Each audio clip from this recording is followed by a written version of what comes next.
قرآن مجید کا 21واں پارہ اور ابھی سورہ عنکبوت کا ذکر جاری ہے۔ اللہ کریم نے اس پارے کی پہلی آیات میں تلاوت قرآن پاک، اقامت نماز اور نماز کے جہاں اور بہت سارے فوائد ہیں وہاں یہ بھی ارشاد فرمایا کہ ان الصلاۃ تنہا عن الفحشاء والمنکر، فرمایا بے شک نماز منع کرتی ہے بے حیائی سے اور برے کاموں سے۔ نبی رحمت علیہ السلام کی خدمت میں عرض کیا گیا تھا کہ یا رسول اللہ صلی اللہ علیہ وسلم، ایک شخص رات کو نماز پڑھتا ہے پر سویرے چوری بھی کرتا ہے۔ ہم تو بڑی جلدی کہہ دیتے ہیں نا کہ کیا فائدہ اسے اس کی نماز کا، کیا فائدہ اسے اس کی عبادت کا۔ حضور صلی اللہ علیہ وسلم کی جب بارگاہ میں یہ سوال پوچھا گیا کہ حضور رات کو عبادت بھی ٹھیک کرتا ہے اور سویرے چوری بھی کرتا ہے تو حکم کیا ہے؟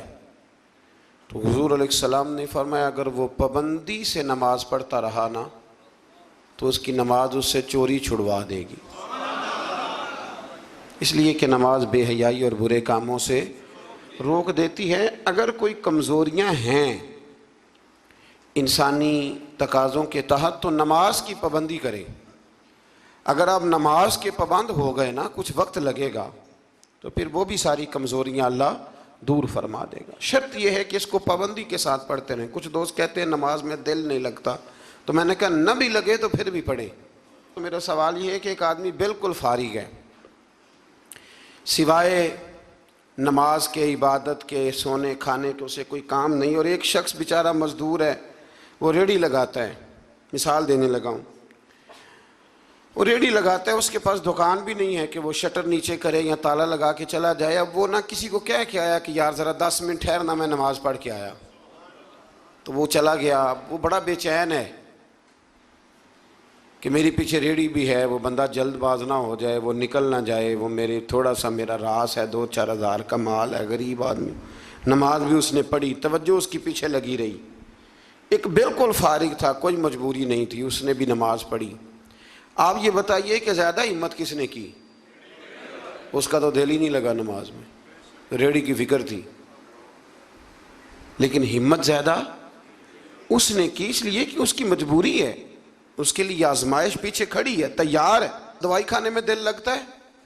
کیوں کہتے ہو میں دل ہی نہیں لگ رہا آپ کا؟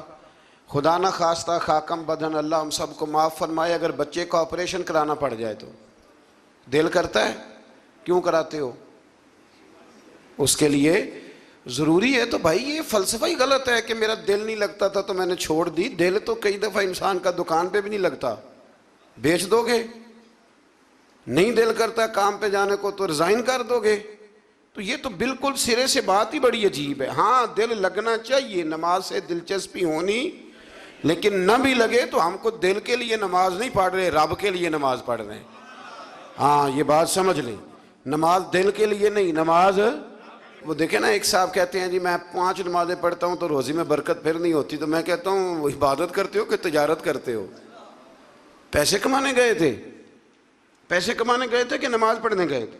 تو نماز آپ کو بے حیائی اور برے کام سے روک دے گی، پر شرط یہ ہے کہ نماز کی پابندی کرے اور بر وقت پڑھیں اور تھوڑی صحیح کر کے پڑھیں۔ مطلب نماز پڑھی جاتی ہے، اہتمام نہیں ہوتا، یعنی لوگ بھاگ کے وضو کرتے ہیں، فٹافٹ آتے ہیں، بھئی آج ہو گیا ہے۔ بڑی جو بندہ گاڑی بھگا کے لاہور پہنچنا چاہے تو وہ 15 منٹ جلدی پہنچ سکتا ہے، 1 گھنٹہ پہلے پہنچ سکتا ممکن نہیں میرے عزیز، وہ ہو نہیں سکتا۔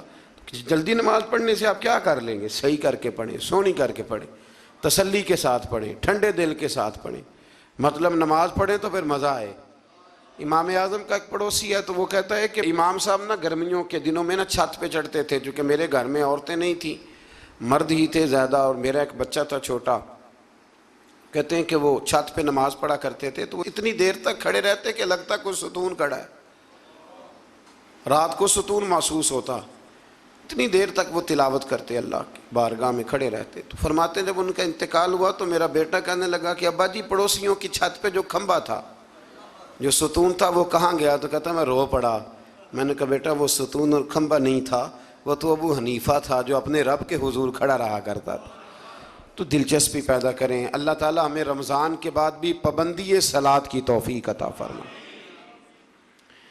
آیت نمبر 46 میں اہل کتاب سے بحث اور مباحثہ اور مجادلہ کے آداب اور اسلوب تبلیغ کے شائستہ اور پسندیدہ ہونے کا بیان کیا گیا۔ جب آپ تبلیغ کریں تو آپ کے جملے بڑے شستہ ہونے چاہیے، صاف ستھری بات آپ کریں۔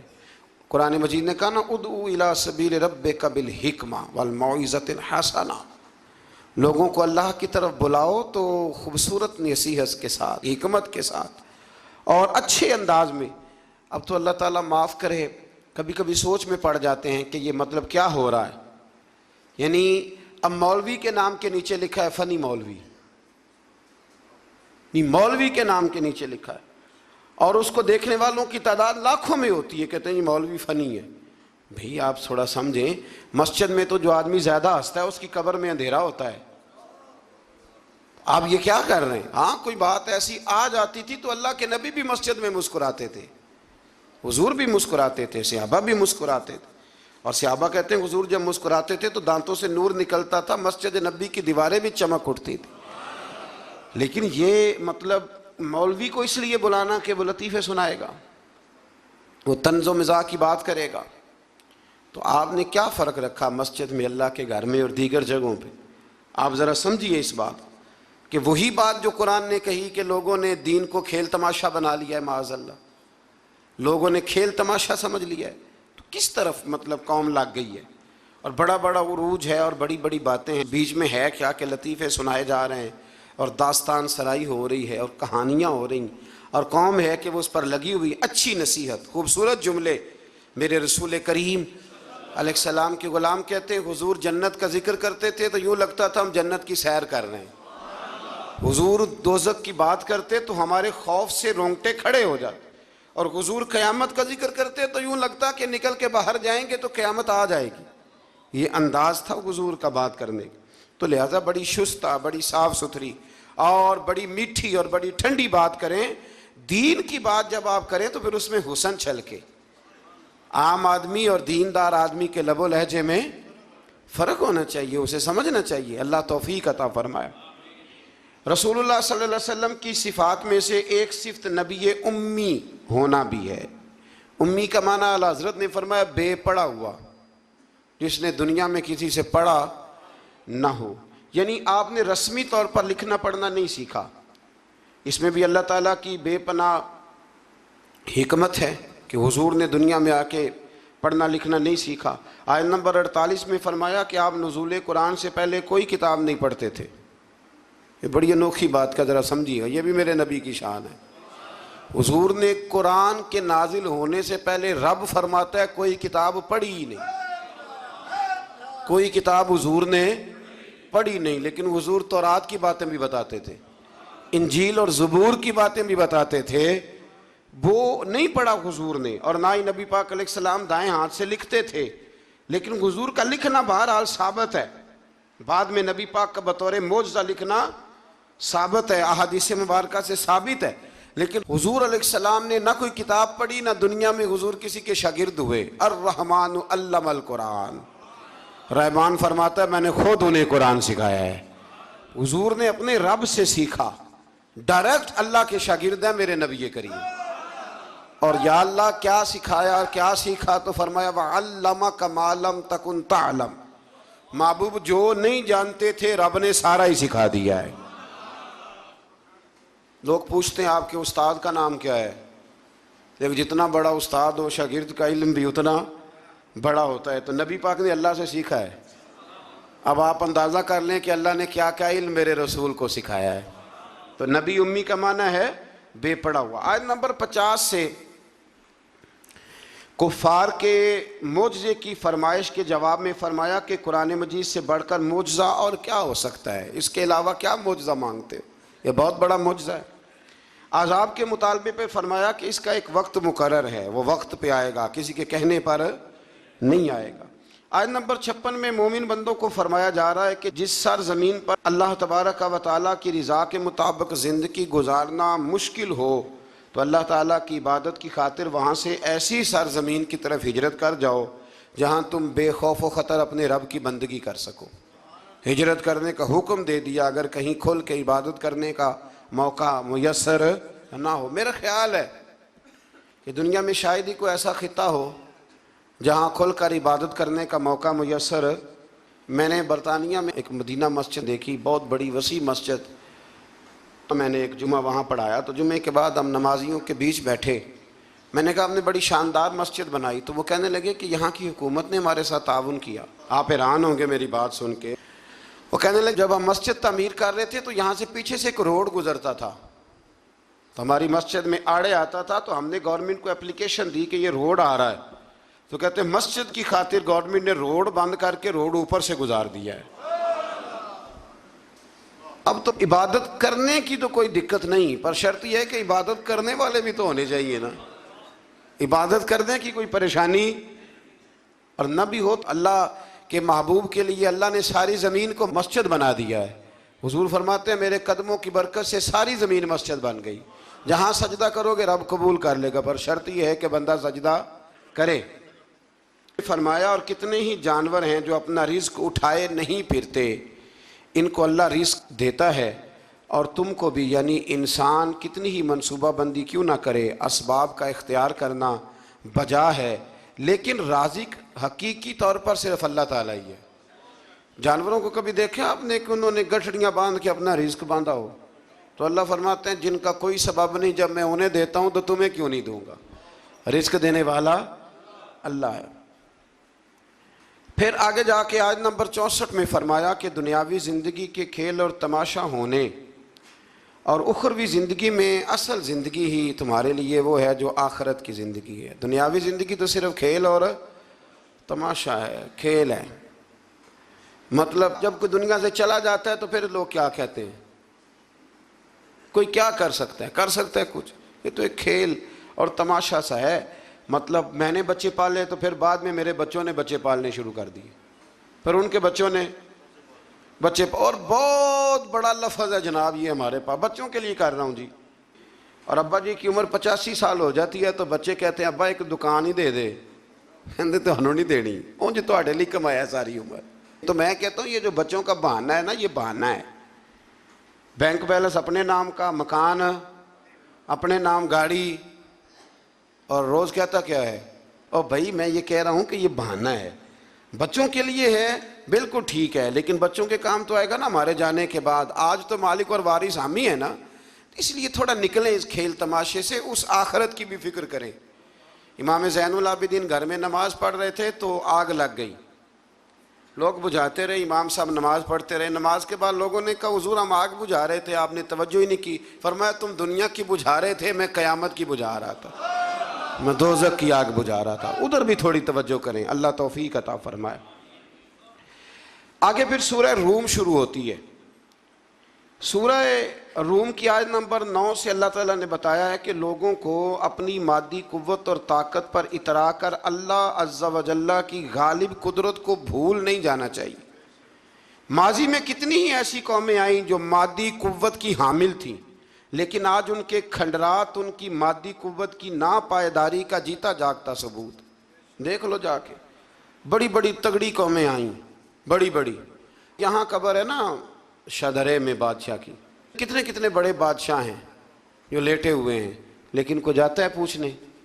بس دور سے کھڑے ہو کے لوگ کہتے ہیں کہ کھنڈر بتا رہے ہیں کہ عمارت حسین تھی، اس سے زیادہ کوئی دلچسپی۔ اللہ ہمیں سمجھنے کی توفیق دے۔ پھر اللہ تبارک و تعالیٰ نے آیت نمبر 21 سے بتایا کہ اللہ کی قدرت کی نشانیوں میں سے یہ بھی ہے کہ اس نے انسان کو مٹی سے پیدا فرمایا اور پھر اسی کی جنس سے جوڑے بنائے تاکہ ان سے سکون حاصل کریں، اور زوجین کے درمیان محبت اور ہمدردی کا رشتہ قائم کیا۔ زوجین سے مراد میاں بیوی۔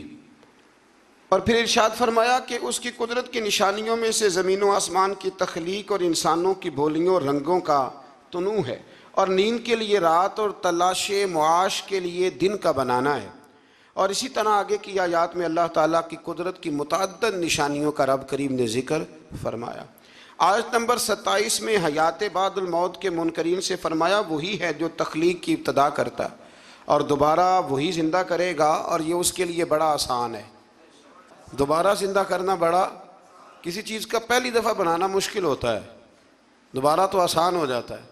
فرمایا دوبارہ زندہ کرنا تو اس کے لیے آسان ہے۔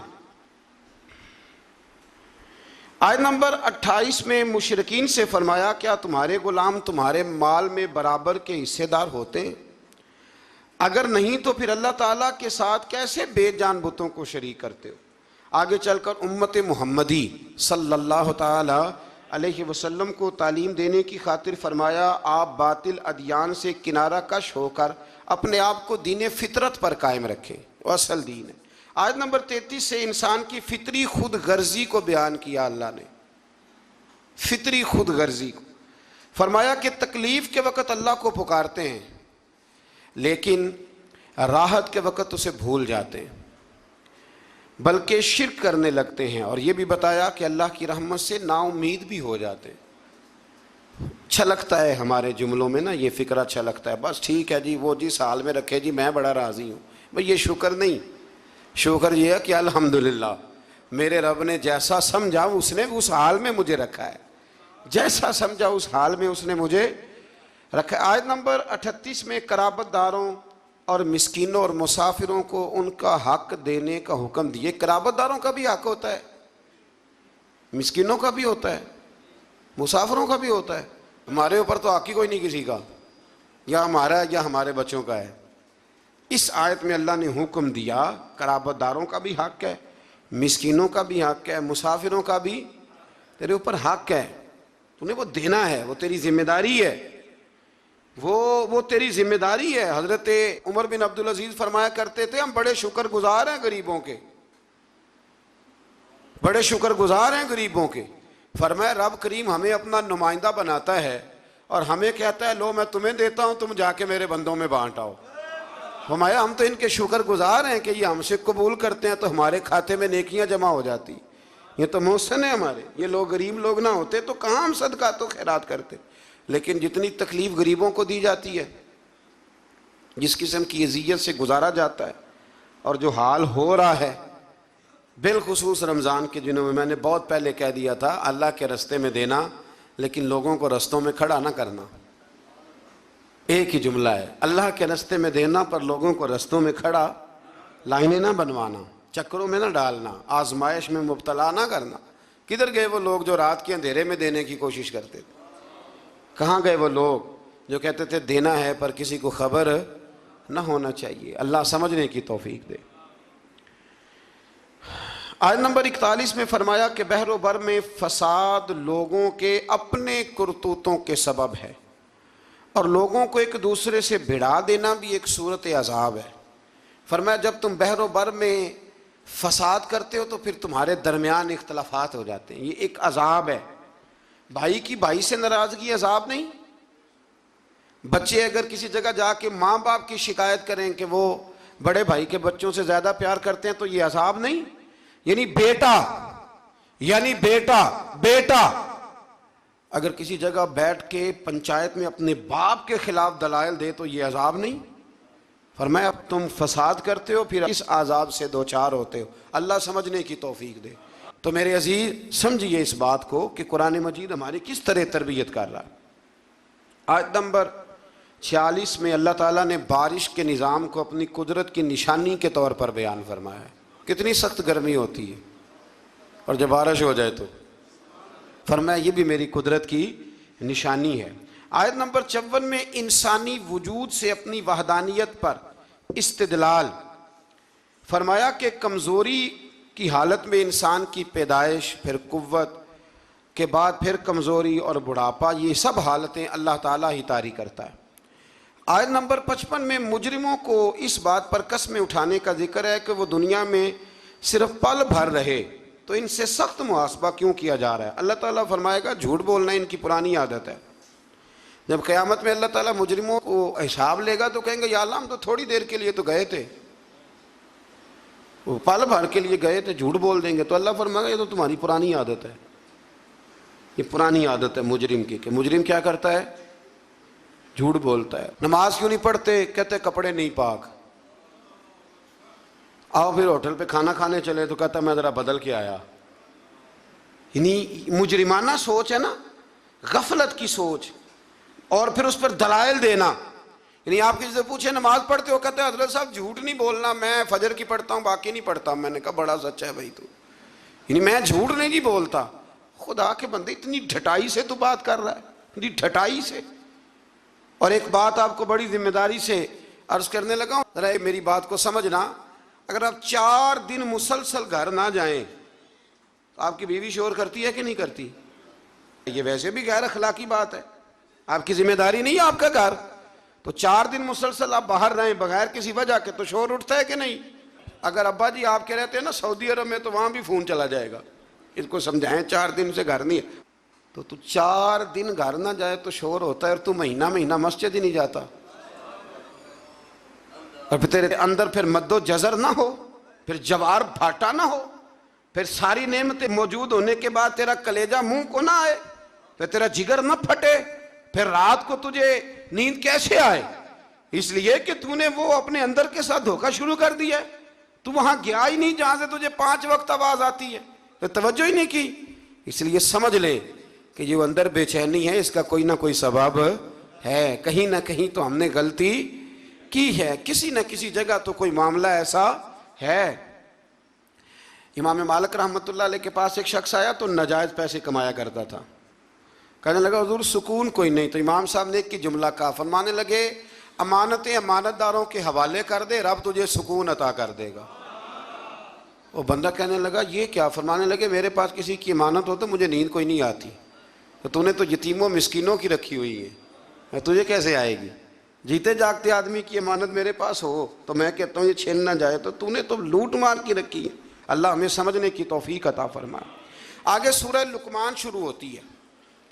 حضرت لقمان کے بارے میں بھی لوگوں کا بعض کا قول یہ ہے کہ حضرت لقمان نبی تھے, لیکن صحیح قول مفسرین نے یہی لکھا ہے کہ وہ نبی نہیں تھے, وہ اللہ کے ایک نیک بندے تھے, اللہ کے ولی تھے, ایک بڑے دانا آدمی تھے, بڑے عقل مند آدمی تھے. اللہ تبارک و تعالیٰ نے انہیں بڑا نوازا تھا, بڑی حکمت والے تھے, بڑے سمجھدار تھے.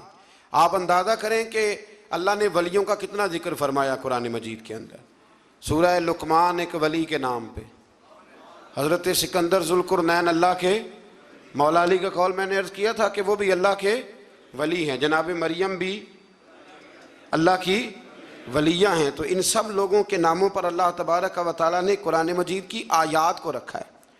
تو سورہ لقمان ہے, اس میں حضرت لقمان نے جو اپنے بیٹے کو نصیحتیں کی ان کا بھی ذکر ہے, اور بھی کئی چیزوں کا ذکر ہے, لیکن اس کا جو اہم مضمون ہے وہ یہی ہے کہ حضرت لقمان نے اپنے بیٹے کو نصیحت کی. ایک بات سمجھ لینا, بڑی دنیا نصیحت کرتی ہے, لیکن جو باپ شفقت کے ساتھ گود میں بٹھا کے نصیحت کرتا ہے اس کا بڑا ہی مزہ آتا ہے. ہم بھی نصیحتیں کرتے ہیں گھر میں, پر کسی سے جھگڑا ہو جائے نا باہر, یا دیہڑی صحیح نہ لگے, یا کاروبار پہ چھٹی ہو جائے تو پھر ہمیں لیکچر یاد آتا ہے, وہ پھر گھر آ کے بڑے بوڑھے وہ سارا لیکچر گھر میں دیتے ہیں. اللہ ماشاء اللہ, وہ میری طرح کسی اور کے ستائے ہوئے, جانے کس عمر میں جائے گی یہ عادت میری, روٹھنا اس سے تو اوروں سے الجھتے پھرنا. یعنی بات کوئی اور ہے, اور گھر آ کے وہ تم نماز نہیں پڑھتے بچے میرے اس لیے ساری بے برکتی ہے. باپ بیگم صاحبہ آپ چونکہ نماز نہیں پڑھتی ساری تباہی سی ہوتی ہے, تباہی بچے نماز نہ پڑھیں تو, گھر والی نماز نہ پڑھے تو بے برکتی ہوتی ہے. پر اب آپ کا موڈ بن گیا تھا تو آپ نے لیکچر دیا, تو اس طرح تھوڑی بچے نماز پڑھیں گے. بچے تو اس طرح نماز پڑھتے ہیں کہ آپ شفقت کی گود میں انہیں بٹھا لیں, پھر ان کا ماتھا چومیں اور کہ پتر تو 1 رکعت پڑھے گا نا تو تیرے باپ کا قد اللہ 1 فٹ بلند کرے گا قیامت میں, عزت کا قد اونچا ہوگا, عزت کا.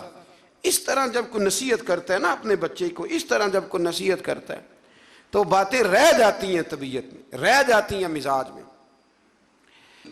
تو یاد رکھیں کہ ماں باپ نصیحت کریں, ضرور کریں, جتنی ماں باپ کی نصیحت اثر کرتی ہے باہر والوں کی نہیں کرتی.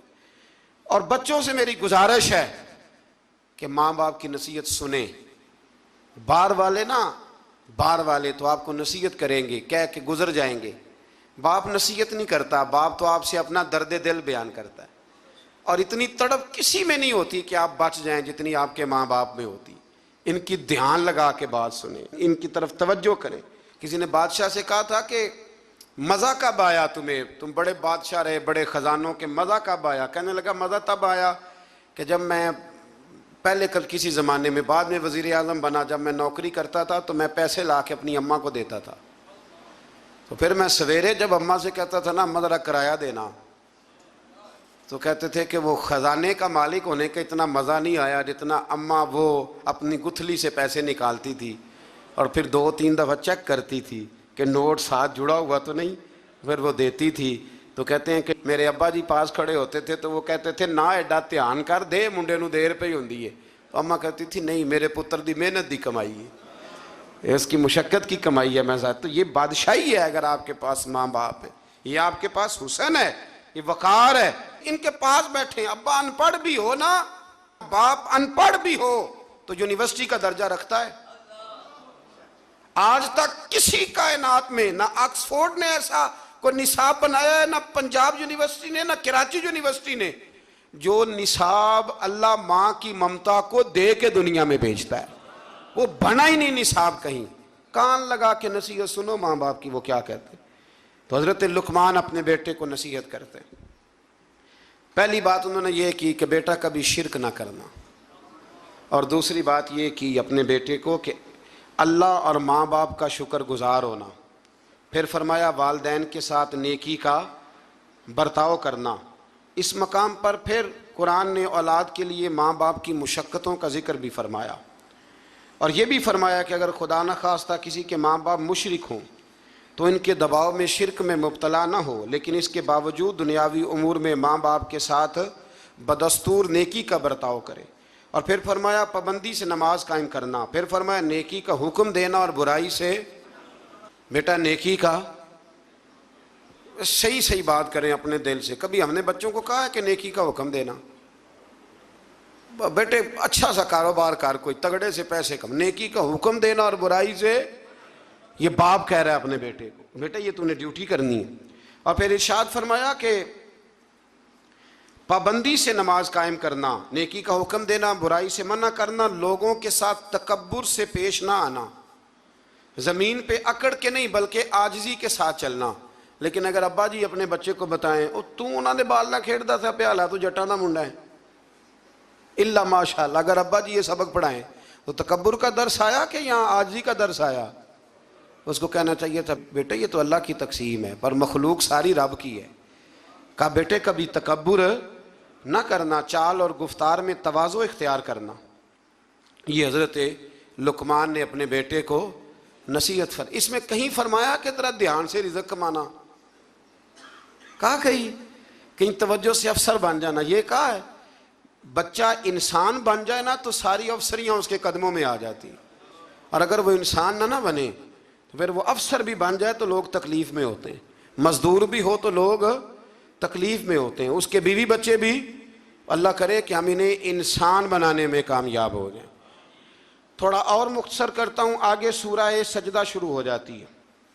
اس کی آیت نمبر 7 سے انسان کے مٹی سے پیدائش اور نسل انسانی کے لیے جوہر حیات، نفع، روح، کان، آنکھ اور دل جیسی نعمتوں کا اللہ نے ذکر فرمایا ہے۔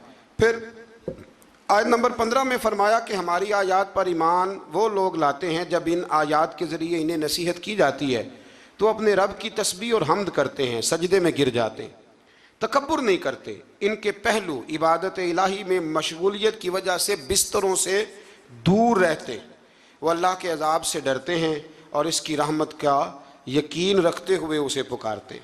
پھر آیت نمبر 18 میں اللہ کریم نے فرمایا کہ مومن اور فاسق برابر نہیں ہو سکتے، مومن اور فاسق کبھی برابر نہیں ہو سکتے۔ باعمل مومنین کے لیے جنت کی صورت میں اللہ نے مہمانی تیار کی ہے، جبکہ فاسقوں کا ٹھکانہ جہنم ہے۔ پھر آگے سورہ احزاب شروع ہوتی ہے۔ سورہ احزاب، اس سورہ مبارکہ کی آیت نمبر 4 میں اللہ تعالیٰ نے فرمایا کہ میں نے کسی انسان کے پہلو میں 2 دل نہیں بنائے، دل ایک ہے، آنکھیں کتنی ہیں، کان کتنے، پیر کتنے، 2، ہونٹ کتنے، لیکن اللہ فرماتے ہیں دل میں نے، یہ نہیں ہو سکتا کہ ایک دل میں تم مجھے رکھ لو ایک میں میرے دشمن کو رکھ لو، یہ نہیں ہو سکتا کہ ایک دل میں اسلام ہو دوسرے میں کفر ہو. یہ نہیں ہو سکتا کہ ایک دل میں میرا محبوب ہو اور دوسرے میں تم نے کسی دنیا دار کو بٹھایا ہو. دل ایک ہے تو محبوب بھی ایک ہی ہونا چاہیے.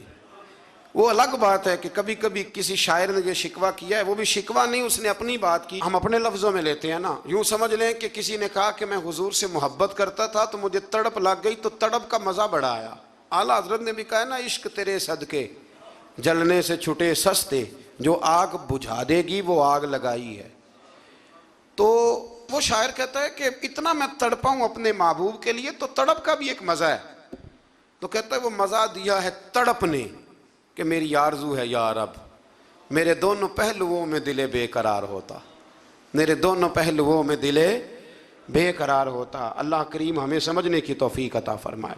تو دل ایک ہے تو محبت بھی ایک ہی ہونی چاہیے. اسی آیت میں فرمایا کہ منہ بولے بیٹے وہ حقیقی بیٹے کے حکم میں نہیں ہوتے.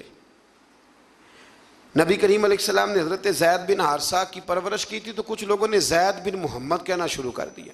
فرمایا نام بھائی زید بن حارثہ ہی کہو، زید بن محمد نہیں کہہ سکتے. تو منہ بولا بیٹا حقیقی وارث نہیں ہوتا، یہ اللہ نے قانون بنا دیا ہے. تو اس لیے یہ جو بچہ آپ اڈاپٹ کرتے ہیں لیتے ہیں تو اس کی ولدیت اصل لکھوایا کریں، اپنی نہ لکھوایا کریں. ہاں اگر آپ نے جائیداد میں سے اپنی مرضی سے کچھ شے دینی ہے تو زندگی میں دے دیں، لیکن شریعت کہتی ہے کہ اس کے نام کے ساتھ اس کے اصل باپ کا ہی نام آئے. پھر آیت نمبر 6 میں فرمایا النبی اولیٰ بالمؤمنین من انفسہم. فرمایا یہ نبی مومنوں کے ان کی جانوں سے بھی زیادہ مالک ہے. اور ایک اولیٰ کا معنی اقرب کیا گیا کہ نبی پاک مومنوں سے ان کی جانوں سے بھی زیادہ قریب ہے. جان کتنی قریب ہوتی ہے کسی کو پتہ ہے؟ کسی سائنسدان کا قول، کسی ڈاکٹر کا. تو جو سائنس آج تک یہ نہیں بتا سکی کہ جان کتنی قریب ہے، وہ اس کا پتہ کیسے بتائے گی جو جان سے بھی زیادہ قریب ہے. فرمایا محبوب جانوں سے بھی تمہارے زیادہ قریب ہے. اور اس کے ساتھ ہی فرمایا کہ جو نبی پاک علیہ الصلوۃ والسلام کی ازواج ہیں وہ مومنوں کی مائیں ہیں. آیت نمبر 7 میں انبیاء کرام کے فرائض رسالت کے متعلق لیے گئے وعدے کا ذکر ہے. پھر آیت نمبر 8 سے غزوہ خندق، جس کو غزوہ احزاب قرآن مجید نے کہا، اس غزوے کا بھی ذکر ہے. غالباً آیت نمبر 8 سے لے کر کوئی 20 آیت تک اس غزوے کا مختلف انداز میں سورہ احزاب کے اندر اللہ کریم نے 21ویں پارے میں ذکر فرمایا. کچھ یہودی بڑی بدعہدی کرتے تھے تو حضور نے انہیں وہاں سے نکال دیا تو وہ خیبر میں جا کے آباد ہو گئے. انہوں نے شرارت کی، مکے گئے اور مکے والوں کو تیار کیا کہ اس وقت بدر میں تم مسلمان تم سے جیت گئے تھے تو دیکھا نہیں تم نے، احد میں پھر تم جیت گئے معاذ اللہ، تو آؤ حملہ کرو ہم تمہاری مدد کریں گے. ابو سفیان کو تیار کیا اور کئی لوگوں کو تیار کیا، اور پھر بنو غطفان ایک قبیلہ تھا اس کو بھی ساتھ ملایا، کچھ اور قبیلوں کو ساتھ ملایا، تو تقریباً 10-12 ہزار کا لشکر لے کر انہوں نے مدینے پہ حملہ کیا، تیاری کی. نبی کریم علیہ السلام نے صحابہ کو مشورے کے لیے بلایا. بھائی خبر ملی ہے وہ تو آ رہے ہیں 10,000 کا لشکر لے کے، کیا کرنا ہے؟ سارے لوگ میٹنگ میں بیٹھے تو حضرت سلمان فارسی نے مشورہ دیا. عرض کی حضور ہمارے علاقوں کے اندر جب اس طرح کا ماحول ہوتا تھا تو خندق کھودی جاتی تھی، ایک چوڑی خندق جس کو دشمن پھلانگ نہ سکے، اس میں آگ جلائی جاتی تھی. گھوڑا کتنی کچھ چھلانگ لگا لے گا. مدینے کے 3 طرف ویسے ہی کہیں باغات ہیں، کہیں بڑی آبادی ہے گنجان آباد، کہیں پہاڑ ہیں، تو جو حصہ خالی ہے جہاں سے خطرہ ہے وہاں خندق کھود دیتے ہیں. نبی کریم نے فرمایا تمہاری بات مجھے بڑی پسند آئی ہے. آج کل بھی ویسے بڑے چھوٹوں سے مشورہ کرتے ہیں کہ نہیں؟ سوال ہی نہیں پیدا ہوتا. اور چلو میں بھی ایک بات کہہ ہی دیتا ہوں، اگر کئی دفعہ بندہ شاگردوں مریدوں سے مشورہ کر لے تو چوڑ بھی بڑے ہو جاتے ہیں. یہ بھی مسئلہ ہے. آپ مشورہ لے لینا. تو مشورہ تو آج کل ویسے بھی کوئی نہیں دیتا، جو بھی دیتا حکم ہی دیتا ہے. یعنی اگر آپ نے بات مان لی تو ٹھیک ہے، نہ مانی تو بندہ ناراض ہے. تو میں کہتا ہوں بھائی آپ نے مشورہ دیا تھا کہ حکم دیا تھا؟ اگر تو حکم دیا تھا تو پھر چلو گستاخی ہو گئی، اگر مشورہ تھا تو مشورہ رکھا بھی جا سکتا ہے اور رد بھی کیا جا. اب بہت کبار صحابہ نے یہ کہا کہ باہر جا کے جنگ لڑیں گے، اندر رہیں گے تو بزدل سمجھیں گے، لیکن حضور نے فرمایا نہیں، سلمان فارسی بات ٹھیک کرتا ہے. اب باقی ناراض ہو گئے، واک آؤٹ کر گئے. کسی نے شکوہ کیا بعد میں. مزاج کو سمجھے، اسلام کے مزاج کو سمجھے. میں جمعے میں بھی کہہ رہا تھا ہماری سب سے زیادہ لڑائیاں پتہ کیا ہیں؟ انہاں میں نے پوچھیا ہی نہیں. اس سب سے بڑی لمبی چوڑی لڑائی اس کا نام ہے. نانا جی بگڑ گئے, دادا جی بگڑ گئے, ابا جی بگڑ گئے, اور موٹی بات کیا ہے, انہیں سانو پوچھا نہیں, با مرضی کر لی. یہ سب سے بڑی, آپ ٹٹول کے لیں پیچھے سے تو یہ جملہ برآمد ہو جاتا ہے. اب اس کا کیا حل کیا جائے, اور اس کی توبہ بھی کوئی نہیں, اللہ معاف کرے, یعنی معافی بھی نہیں ملتی اس فکرے کی. تو حضرت سلمان فارسی کے کہنے پر حضور نے نا خندق کھودنے کا ارادہ فرمایا. 40 گز خندق کھودیں گے 10 بندے مل کے. 10 آدمیوں کو کہا 40 گز خندق کھودنی ہے, اور یہ 5 گز گہری ہونی چاہیے. اب خندق کھودنے لگے, اور اتنی زیادہ قحط کا زمانہ تھا کہ صحابہ نے پیڑ پہ پتھر باندھ کے خندق کھودی. اور وہ بڑی مشہور روایت ہے کہ ایک چٹان نہیں ٹوٹتی تھی تو نبی پاک نے پھر آ کے 3 ضربیں لگائیں, اور ہر دفعہ فرمایا لو بھئی ملک شام کی کنجیاں بھی اللہ نے مجھے دے دی ہیں, یمن کی بھی دے دی ہیں, ایران کی بھی دے دی ہیں.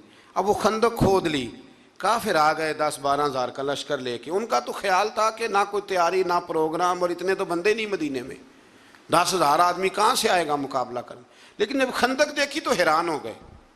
اب خندق کے اس پار انہوں نے خیمے لگا لیے, اس پار مسلمان تھے. ایک جگہ سے تھوڑی سی خندق جو تھی وہ کم چوڑی تھی, تو وہاں سے عمر بن عبد ود بہت بڑا پہلوان تھا, بہت بڑا, یہ جنگ بدر میں زخمی ہوا تھا تو بھاگ گیا تھا. اس نے قسم اٹھائی تھی کہ اتنی دیر تک سر میں تیل نہیں لگاؤں گا, اتنی دیر معاذ اللہ مسلمانوں سے بدلہ نہیں لے لوں گا. تو یہ آیا اس دن, جب میدان کے اندر آیا نا, چھلانگ لگائی گھوڑے کو اس نے کسی طریقے سے, تو گھوڑا اس کا ایک جگہ سے کم چوڑی تھی وہاں سے کراس کر گیا, اٹھا. اور اس کے بارے میں مشہور تھا کہ 1000 آدمی کا مقابلہ کرتا ہے. گھوڑے کی چھلانگ لگائی, گرا, گھوڑا بھی گرا, یہ بھی گرا, پھر اٹھا. تو اٹھ کے کہنے لگا ہے کوئی میرے مقابلے میں تو سامنے آئے. اس نے پہلا اعلان کیا تو مولا علی شیر خدا اٹھ کے کھڑے ہو گئے, اٹھ کے کھڑے ہو گئے. فرمایا میں کرتا ہوں. حضور نے فرمایا علی ٹھہر جائیے, عمر بن عبد ود ہے, 1000 کے مقابلے میں لڑتا ہے. عرض کی حضور میں بھی تو اسد اللہ ہوں نا, لڑتا ہے تو پھر کیا ہوا, دیواریں ہلتی رہتی ہیں اور در کانپ جاتا ہے. علی کا نام سن کے اب بھی خیبر کانپ جاتا ہے, مجھے جانے دیں. جب تیسری دفعہ وہ پکارا تو حضرت علی کہنے لگے حضور بس کریں, اب تو حد ہو گئی, میں ضرور جاؤں گا. حضور نے اپنے دست مبارک سے ذوالفقار حیدری عطا فرمایا. حضرت مولا علی شیر خدا یوں نکلے وہاں سے کہ جیسے شیر کچھار سے نکلتا ہے. اور جب آئے نا سامنے تو کہنے لگا تیرا کیا نام ہے. آپ فرمانے لگے علی ابن ابی طالب ابن عبد المطلب, یہ میرا نام ہے. کہنے لگا میں نہیں تجھ سے لڑتا, تیرا باپ میرے باپ کا دوست تھا. حضرت علی فرمانے لگے بہانے نہ کر, علی کا نام سن کے بہانے کرتا ہے. تیرا باپ میرے باپ کا دوست تھا, اس کا کیا مطلب ہے. فرمایا میرا دوست بھائی وہی ہے جو محمد عربی کا دوست ہے, میدان میں آ مقابلہ کر. اس کو بات سن کے اتنا غصہ آیا, کہنے لگا پھر تم لڑو گے. حضرت علی فرمانے لگے سنا ہے تو 2 باتوں میں سے ایک قبول کر لیا کرتا ہے, کیونکہ میں نے بھی پہلوانوں کی ساری باتیں سنی ہیں. تو کہنے لگا وہ کیا. حضرت علی فرمانے لگے سنا ہے تو 2 میں سے ایک قبول کر لیتا ہے. فرمایا ہاں. کہنے لگے پھر 2 ہی باتیں ہیں, یا اسلام قبول کر لے یا میدان میں آ جا, ایک رکھ لے. کہنے لگا وہ تو نہیں میں قبول کرتا. تو حضرت علی فرمانے لگے پھر ڈر نہ, سامنے آ. اس نے بڑی زور سے حملہ کیا حضرت علی پہ, بڑی زور سے. حضرت علی رضی اللہ تعالیٰ عنہ کے سر اقدس پر زخم بھی آیا, میں پوری بات عرض کروں گا, اور ساری زندگی اس کا نشان مبارک سر پہ رہا, ساری زندگی. تو جب اس نے حملہ کر لیا تو پھر حضرت علی نے بغیر بتائے حملہ نہیں کیا. فرمانے لگے بھئی تیری باری ختم ہو گئی, اب میری باری ہے, اور ذرا سنبھل کے رہنا, علی آنے لگا ہے. میں پشت پہ وار نہیں کرتا, میں بتا کے آیا کرتا ہوں. انا اسد اللہ و رسول, میں اللہ کا بھی شیر ہوں, رسول اللہ کا بھی شیر ہوں. فرمایا ذرا تیاری کر لے. حضرت علی نے ایک ہی ضرب لگائی, ایک ہی. تو صحابہ کرام فرماتے ہیں جب دونوں گتھم گتھا ہوئے تو ریت اتنی اڑی کہ کچھ سمجھ نہیں آ رہا تھا. فرماتے ہیں لوگ آنکھیں کھول کے دیکھ رہے تھے, اور جب ریت چھٹی نا تو کہتے ہیں وہ زمین پہ پڑا تھا, اس کے 2 ٹکڑے تھے, اور علی شیر خدا اس کی چھاتی پہ کھڑے تھے. میرے رسول کریم نے فرمایا اس وقت, فرمایا خندق کے دن علی کی ایک ضرب ساری کائنات کی نفلی عبادتوں سے بہتر ہے, ساری دنیا کی نفلی عبادتوں سے مولا علی کی وہ ضرب بہتر ہے. 1 مہینے تک کافروں نے وہاں خیمے لگائے رکھے. ایک دفعہ حضرت علی نے ایک بندہ ہی کاٹا, پھر دوبارہ جرت کوئی نہیں کی کسی نے آگے آنے کی, نہ کسی نے بتایا کہ وہاں سے ہے رستہ نکل جاؤ, کوئی آیا نہیں. پھر اللہ نے فضل فرمایا, جس کا یہاں اللہ نے آیت نمبر 8 سے آگے ذکر فرمایا ہے. یہاں پھر اللہ نے فضل فرمایا. ان کے خیمے لگے تھے, ٹھنڈ بڑی تھی تو رب کریم نے ہوا بھیجی, ٹھنڈی ہوائیں چلی, آندھیاں آئیں, خیمے اکھڑ گئے, جانور ان کے رسے توڑا کے بھاگ گئے. ابو سفیان کہنے لگا بھئی بات یہ ہے کہ مہینہ ہو گیا میں یہاں, نہ وہ ہمارے قابو آئے, نہ کوئی بات مسئلے کا حل ہوا. اب یہ جو طوفان ہے نا, اس میں تو نہیں رہ سکتا, تم نے رہنا تو رہو. اس نے سب سے پہلے وہ بیٹھا اونٹ پر, اور روایت میں کتنی تیزی سے بیٹھا کہ اس کے اونٹ کا پاؤں بندھا تھا, اسے یہ بھی یاد نہ رہا. اونٹ کو اٹھاتا ہے تو اٹھتا نہیں. تو کسی نے کہا سردار تجھے تو بھاگنے کی اتنی جلدی ہے کہ تو نے اونٹ کا پیر بھی نہیں کھولا. رسی تلوار سے کاٹی, جب وہ بھاگا تو سارے پیچھے بھاگ گئے.